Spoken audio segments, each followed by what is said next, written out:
এটা হচ্ছে আমাদের সবচেয়ে ইন্টারেস্টিং পার্ট এবং যার নাম হচ্ছে গেস হোয়াট। আপনার সামনে একটা মিস্ট্রি বক্স রাখা আছে, এর ভিতরে কিছু একটা আছে, হাত দিয়ে গেস করতে হবে জিনিসটা আসলে কি। আপনি ভয় পাচ্ছেন? হ্যাঁ মানে ওরকম কিছু না, আমি কিন্তু খুব হাত দিয়ে গেস করতে হবে ভিতরে কি আছে, অনেক দ্রুত।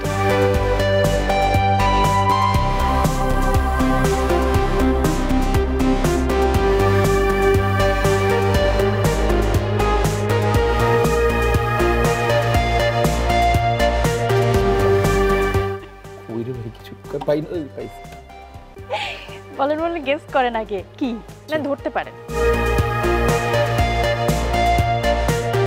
এটা তো মানে আমার চিঠি কিছু। চলেন তাহলে দেখে নেই চিঠি কি না আপনার হাতে আছে, তাহলে বের করে ফেলেন। Okay nice. ওকে কি আছে লেখা পড়তে হবে, বলতে হবে। চৌধুরী সাহেব অভিনয় করে। এটা তো এটা তো ওমর সানি ডায়ালগ। এক্স্যাক্টলি, এক সময় আপনার বন্ধু তার মধ্যে নায়ক আজকে আমাদের সঙ্গে আছে। সবসময় তো ভিলেনের ডায়লগ মানে ডায়লগ শুনি যে দেহ পাবি মন পাবি না, এটা আজকে শুনবো না, আজকে শুনবো নায়কের ডায়লগ। কেমন?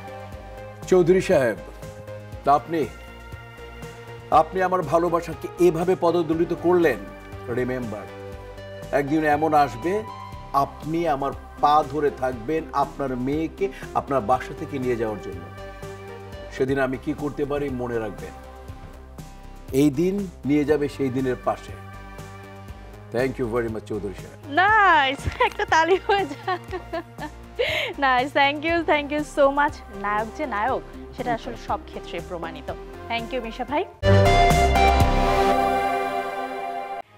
নাইস, একদমই অ্যাক্টিং আমরা দেখে ফেললাম। মিশা ভাই, আমাদের second part guess what. So please. Nice acting না? মোটামুটি অ্যাক্টিং। ওকে চলেন গেস করেন। এবার ভয় পাচ্ছেন না? জন্তু না তো? না জন্তু না। কেন যে জন্তু দিলাম না এখন আমার আফসোস হচ্ছে। এবার তো পুরো ইজিলি দিয়ে দিলাম, মানে এবার কি ভয় চলে গেছে? কি আছে জিনিসটা আসলে কি? পরিচিত ফল, মজার ফল, ক্লু দিলাম। মাখনা বা আতাফল হবে, যেখানে হয় মাখনা না আতাফল। তাই তাহলে বের করে ফেলেন দেখি আমরা correct or wrong. Okay, correct answer. As always, Misha bhai always rocks just like this. Thank you so much. Yes, please, bhaiya.